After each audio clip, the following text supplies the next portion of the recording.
Hi friends, September 1 నుంచి ఫేస్బుక్లో మన లైఫ్ స్టైల్ పేజ్ స్టార్ట్ అయింది. Just 3 minutes videos. సో దీంట్లో కూడా చాలా ఇంట్రెస్టింగ్ టాపిక్స్ చెప్తూ ఉన్నాను. స్టైల్ గురించి, ఫుడ్ గురించి, వెయిట్ గురించి, బ్యూటీ గురించి, హెల్త్ గురించి. నన్ను ఎలాగైతే ఆదరించారో దాంట్లో కూడా అలానే ఆదరించండి, ఫాలో అవ్వండి. దాని లింక్ నేను డిస్క్రిప్షన్లో ఇస్తూ ఉన్నాను, చూడండి. ఈరోజు చాలా ఇంట్రెస్టింగ్ టాపిక్ ఏమో ఇది. చాలామంది మీ ఫేస్ చేస్తున్నాం కూడా ఈ రోజుల్లో. ఏంటి అంటే, ఒకప్పుడు ఇంటి యజమాని ఉండేవాళ్ళు. ఆయన చెప్తే ఇంట్లో వాళ్ళందరూ వినాలి. పెద్దవాళ్ళు అనుకుందాము, ఏజ్కి గౌరవం ఇచ్చేవాళ్ళు అప్పుడు. సో ఇంటి పెద్ద ఆయన, ఒక 60 ఏళ్ళు 70 ఏళ్ళ పెద్ద ఆయన ఉంటే కొడుకులు కూడా ఆయన చెప్పినట్టు కరెక్ట్గా వినేవాళ్ళు. ఇంటి కోడళ్ళు కూడా మాట్లాడడానికి లేదు. మనవాళ్ళు మనవరాళ్ళు అయితే అంత రెస్పెక్ట్ ఇచ్చేవాళ్ళు.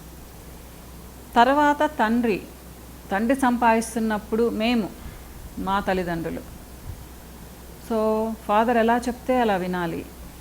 అమ్మ కూడా చెప్పేది, పాపా నానొస్తున్నారు, బాబు నానొస్తున్నాడు, జాగ్రత్తగా ఉండండి అంటే కొంచెం అదొక భయం అనమాట. నానొచ్చేటప్పటికి నీట్గా ఉండాలి, నానొచ్చేటప్పటికి చదువుకుంటూ కూర్చోవాలి.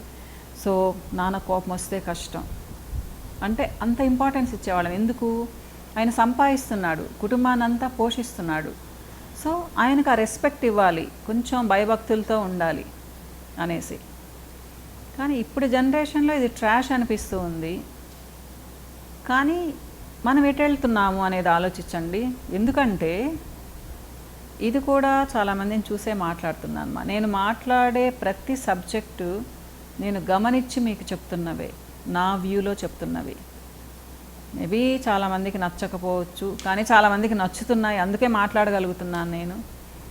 ఏంటి అంటే, ఒక ఇంట్లో ఫాదర్ ఉన్నాడు, బాగా సంపాదిస్తున్నాడు, చాలా ముద్దు చేస్తున్నాడు పిల్లల్ని. సో పిల్లలకు లెక్కలేదు. టీనేజ్కి వచ్చేటప్పటికి అంతా మా ఇష్టం అంటారు, నువ్వు చెప్తే నేను వినేదేంటి అంటారు. ఒక డెసిషన్ తీసుకోవాలి అంటే వినరు అసలు. ఫాదర్ దగ్గర కూర్చొని ఫాదర్ ఈ మాట చెప్పారు అంటే, నువ్వేంటి, నాకు ఇష్టం, నాకు అన్నీ తెలుసు అంటారు. ఇంకా దురదృష్టకరమైన విషయం ఏంటి అంటే, మదర్ కూడా సపోర్ట్ చేస్తుంది వాళ్ళని. ఎందుకంటే అమ్మలకి ఎప్పుడు నాన్నలు అరుస్తూ ఉంటే చాలా సాఫ్ట్ కార్నర్ ఉంటుంది పిల్లల మీద. అయ్యో నా బిడ్డలు అరుస్తున్నారని. అది ఆయన బిడ్డలు కూడా కదా, అది ఆలోచించారు చాలామంది. ఏంటి అంటే, బిడ్డల్ని ఏం అనొద్దు, నా బిడ్డల్ని తిట్టొద్దు, నా బిడ్డల్ని కొట్టొద్దు అంటూ ఉంటారు. యాక్చువల్గా ఇప్పుడు అసలు కొట్టే పరిస్థితులు అసలు లేవులేండి. అందరు తల్లిదండ్రులు బిడ్డల్ని నెత్తి మీదకి ఎక్కించుకుంటున్నారు. అంటే కొట్టాలని నేనేం అనను, కానీ నేను ఇక్కడ ఏం చెప్పదలుచుకున్నాను అంటే, కష్టపడి చచ్చి చెడి అంతా చేస్తూ ఉన్న ఫాదర్కి లేదా మదర్కి గౌరవం ఇవ్వాల్సిన అవసరం లేదా అమ్మా? లేదా ఇంపార్టెన్స్ ఇవ్వాల్సిన అవసరం లేదా? సంపాదించడానికి మాత్రమే వాళ్ళు కావాలా మనకు? వాళ్ళు ఒక మాట చెప్తే వినాల్సిన అవసరం లేదా? వాళ్ళు వస్తున్నా కూర్చున్నా ఒక మాట మాట్లాడుతున్నా నీదేంది అన్నట్టు ఉండాలా? ఏ నేర్పిస్తున్నామ్మా మనం మన పిల్లలకి? ఫ్రెండ్లీగా ఉండాలి, బిడ్డలతో ఫ్రెండ్లీగా ఉండాలి. నేను దానికి ఎప్పుడు వ్యతిరేకం కాదు. ఎట్ ద సేమ్ టైం వాళ్ళకు ఒక లిమిట్ ఉందని మనం చెప్పాల్సిన అవసరం లేదా? ఒక ఫాదరు 10-12కి వచ్చిన అమ్మాయిని, ఏంటమ్మా ఇంత లేట్గా వచ్చావు, లేదా అబ్బాయిని అనుకున్నావు, ఏంది అబ్బాయిలంతా మాత్రం నన్ను బలాదురుగా తిరగాల్సిన అవసరం లేదు కదా. ఇంత లేట్గా వచ్చావు అంటే నీ పన్ను చూసుకో, నేను అన్నీ బాగానే చదువుతున్నాను కదా అని మాట్లాడితే ఆ ఫాదర్ ఏం చేయాలమ్మా? మా నాన్న వాళ్ళైతే ఉతికేసేవాళ్ళు. పాపం ఇప్పుడు నాన్నలు అది చేయలేకుండా ఉన్నారు. ముఖ్యంగా అమ్మాయిలు అయితే అసలేమనలేకుండా ఉన్నారు. ఎందుకంటే నాన్నలకు అమ్మాయిలు అంటే, కూతుర్లు అంటే వాళ్ళ అమ్మలాగా అనిపిస్తారమ్మా.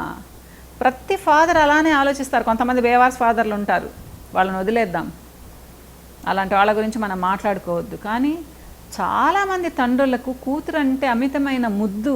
ఎందుకు అంటే అమ్మాయిలో వాళ్ళ అమ్మని చూసుకుంటాడు, అంత ముద్దు. కానీ అమ్మాయి ఎలా ఉండాలి? వాళ్ళ అమ్మలాగా ఉండాల్సిన అవసరం లేదు, కనీసం 10% అన్నా కూతురులాగా ఉండాలి కదా. నీదేంటి చెప్పేది? నువ్వేంటి నాకు చెప్పేది అంటే ఏం చేయాలిమ్మా ఆ ఫాదరు? అప్పుడు మదర్ చెప్పాలి, ఏంటి నువ్వేంటే మీ నాన్నను ఇలా ఎదిరించి మాట్లాడేది, మీ నాన్న ఎంత చేస్తున్నాడని. ఆ మదర్ కూడా పిల్లలకు సపోర్ట్ ఇచ్చింది అనుకోండి, ఆయన ఎక్కడికి పోతాడు? ఒక్కసారి ఆలోచించండి మా, సంపాదించే మనిషి మీరేంటి నాకు అనుకుంటే ఇంట్లో వాళ్ళందరూ ఎలా ఉంటారు? ఏం తింటారు, ఎలా ఉంటారు?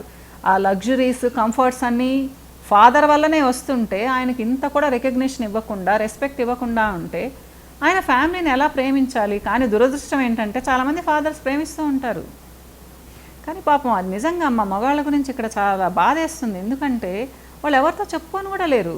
మనం ఆడవాళ్ళం 100 మందితో చెప్పుకుంటాం, 1000 మందితో చెప్పుకుంటాం, మా ఆయన ఇట్లా చేస్తాడు, మా ఆయన ఇట్లా విసిగిస్తాడు, అట్లా విసిగిస్తాడు, అమ్మలతో చెప్పుకుంటాం, అక్కలతో చెప్పుకుంటాం, ఫ్రెండ్స్తో చెప్పుకుంటాం. మగవాళ్ళు ఒక్క ఫ్రెండ్తో కూడా చెప్పుకోలేరు, ఈవెన్ వాళ్ళ అమ్మా నాన్నలతో కూడా చెప్పుకోలేరు.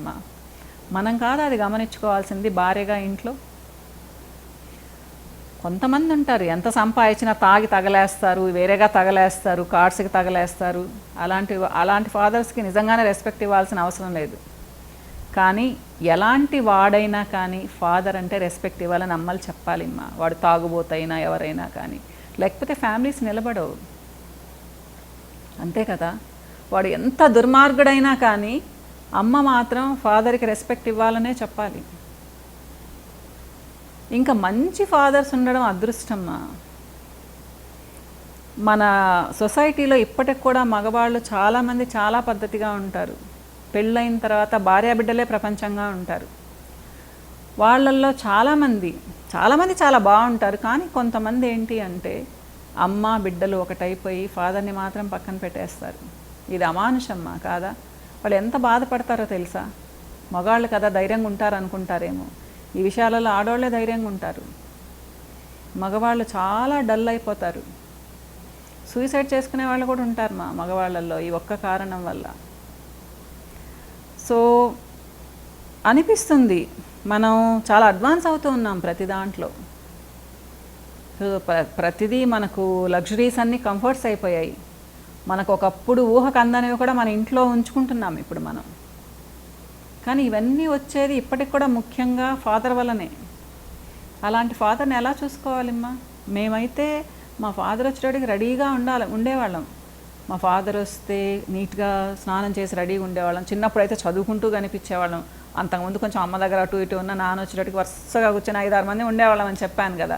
వరుసగా పుస్తకాలు పట్టుకొని కూర్చునేవాళ్ళం. ఇంకా అక్కడ ఒక విషయం చెప్తాను. మా ఫాదర్ సాటర్డేనో సండేనో ఏదో ఒక సబ్జెక్ట్లో చెప్తారనమాట, దీంట్లో క్వశ్చన్స్ అడుగుతాను అని. అసలు అప్పటి వరకు దాని గురించి పెద్ద పట్టించుకోని వాళ్ళం కూడా గంట సేపట్లో అసలు మైండ్లోకి అలా వెళ్ళిపోయావన్నమాట. ఆయన ఎక్కడ అడుగుతాడో ఏం అడుగుతాడో తెలియదు అనమాట. అట్లనే టేబుల్స్ ఎలా అంటే నిద్రలో కూడా మేము దాన్ని చెప్పుకుంటూ ఉండేవాళ్ళం అనమాట. అంటే మధ్యలో అడిగితే మధ్యలో కూడా ఆన్సర్ ఇవ్వాలి, వరుసగా చెప్పడం కాదు.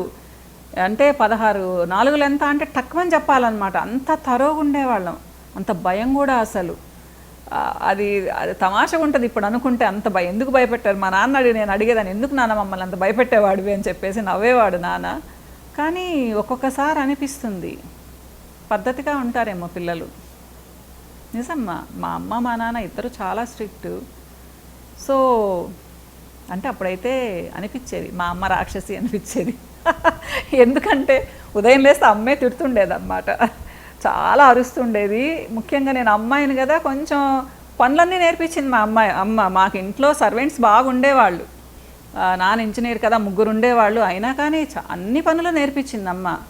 వాళ్ళ పనులు వాళ్ళవే, నీ పనులు నువ్వే. నాకే కాదు మా తమ్ముడు వాళ్ళకు కూడా చెప్పేది ఎందుకు అంటే మనిషి అన్న తర్వాత పని చేయాలి అని చెప్పేది అనమాట. సో మర్యాద ఇవ్వాలి, ఇంట్లో సర్వెంట్స్ని కూడా బాగా చూసుకోవాలి, వాళ్ళని అటు ఇటు పిలవడానికి లేదు, మర్యాదగా రామయ్య అట్లా ఇట్లా అని పిలవాలన్నమాట. ఎవరిని ఒరేగిరి అని పిలవడానికి లేదు. సో ఆ సంస్కారం అనేది మనకు మన పెద్దవాళ్ళు నేర్పించారు. మనం నేర్పిస్తున్నామా మన పిల్లలకి? కొంతమంది తండ్రిని కూడా వాడు వీడని మాట్లాడతారు. నాకు చాలా అసహ్యంగా ఉంటుందా? తండ్రిని పేరు పెట్టి చనువుగా పిలవచ్చు. తల్లిదండ్రులకు రెస్పెక్ట్ ఇవ్వాలిమ్మా, గౌరవం ఇవ్వాలి. మీరు ఎంత క్లోజ్గానైనా ఉండండి, తల్లిదండ్రులకు రెస్పెక్ట్ ఇవ్వాలి కదా. ఎందుకు అంటే కనిపించే దైవాలని చెప్తారు కదా. పాపం నిజంగానే అలానే ఉంటారు చాలామంది తల్లిదండ్రులు కదా. బిడ్డను కానీ వాళ్ళని పెద్ద చేసి వాళ్ళు చిన్న చిన్న విషయాలకు కూడా ఆనందపడుతూ ఉంటారు. తల్లి అయితే ఇంకా ఎప్పుడు అవైలబుల్గా ఉంటుంది, తల్లి మీద అన్నీ చేస్తుంది కాబట్టి చాలా ప్రేమ. కానీ తండ్రిమ్మ వెనకాలండి ఎన్ని చేస్తాడు తండ్రి. మరి అలాంటి ఆయనకు రెస్పెక్ట్ ఇవ్వకుండా నువ్వేంటి నాకు చెప్పేది, నీది నువ్వు చూసుకుంటే ఆయన చూసుకుంటే ఏమైపోతుంది ఫ్యామిలీ మొత్తమ్మా? ఏముండదు. ఎప్పుడైతే మగవాళ్ళు స్వార్థంగా నాది నాకు ఉండాలి మీరేంటి అని అనుకున్నారు అంటే ఏ ఫ్యామిలీ కూడా నిలబడదమ్మా. అది గమనించుకోవాలి. ఫ్యామిలీస్ నిలబడ్డాయి అంటే ఆడవాళ్ళు ఎంత ముఖ్యమో మగవాళ్ళు కూడా అంతే ముఖ్యం. నా ఫ్యామిలీ అని మగవాళ్ళు అనుకుంటూ వాళ్ళ కోసం బండ చాకరీ చేసి సంపాదిస్తూ ఉంటారు. అందుకనే చాలా ఫ్యామిలీస్ కంఫర్ట్స్తో ఉంటాయి ఇంట్లో. అలాంటి ఫాదర్ని నెత్తిన పెట్టుకొని చూసుకోవద్దమ్మా. అలా మాట్లాడుతుంటే ఫట్టని కొట్టాలి పిల్లల్ని. ఏం పర్వాలేదు, వాళ్ళు టీనేజ్లో ఉన్నా కానీ ఎప్పుడున్నా కానీ మదర్ చేయాలి ఆ పని. ముఖ్యంగా అమ్మాయిల్ని. ఫాదర్ చేయలేడు మా. ఫాదర్కి అమ్మాయిలంటే చాలా ముద్దుంటుంది. ఒక అమ్మాయిని ఎవరైనా కానీ ఫాదర్ని పట్టుకొని నువ్వేంది నాకు చెప్పేది, నా ఇష్టంగా నేను ఉంటాను అంటే టీనేజ్లో ఉండే అమ్మాయి ఎంత మాత్రం సంస్కారం మా అమ్మాయికి. అంటే అది వాళ్ళ అమ్మ తప్పు కూడా అనుకోండి, అది వేరే విషయము. కొంతమంది మెతక మనుషులు ఉంటారు మగవాళ్ళల్లో కూడా, వాళ్ళు ఏం మాట్లాడలేరు పాపం, పక్కకు చేరి బాధపడుతూ ఉంటారు. ఎదురుగా చెప్పుకొని కూడా చెప్పుకోలేరు, కొంతమంది ఎక్స్ప్రెస్ చేయలేరు. సో అర్థం చేసుకోవద్దమ్మా. ఫ్యామిలీ అన్న తర్వాత మంచి వాళ్ళయి ప్రతి రూపాయి తీసుకొచ్చి ఇంట్లో ఇచ్చేవాళ్ళు పాపం ఎట్లా పడితే అలా ఉంటే ఎలా ఉండాలి ఆ ఇంట్లో. సో మనం ఆలోచించాలమ్మా ఇలాంటి విషయాలు. మనం ఎవరమో పక్కన వాళ్ళకి ఏం చెప్పలేము, ఎవరి ఫ్యామిలీ వాళ్ళు ఆలోచించుకోవాలి. ఎందుకు చెప్తున్నాను అంటే ఇది నాకు చాలామంది తెలిసిన వాళ్ళ ఆవేదన. కాబట్టి మనం అంటూ ఉంటాం బిడ్డలతో చాలా బాగుండాలని, చాలా బాగుండాలి. At the same time respect ఇవ్వడం కూడా నేర్పించాలి. మనకు మనం రెస్పెక్ట్ ఇచ్చుకోవాలి, లేకపోతే అసలు లెక్కే ఉండదు. ఏ మాట పడితే ఆ మాట అంటారు. బిడ్డలంటే కూడా మనకు చాలా కష్టంగా ఉంటుంది. కాబట్టి ఇది గుర్తుపెట్టుకోవాలిమ్మా. ఏదేమైనా ఫాదర్కి మదర్కి పిల్లలు రెస్పెక్ట్ ఇవ్వాలి, ఖచ్చితంగా ఇవ్వాలిమ్మా. మన పిల్లల్ని అలా పెంచుకోవాలి మనం. ఇంకో వీడియోలో మళ్ళీ కలుస్తాను. నమస్తే.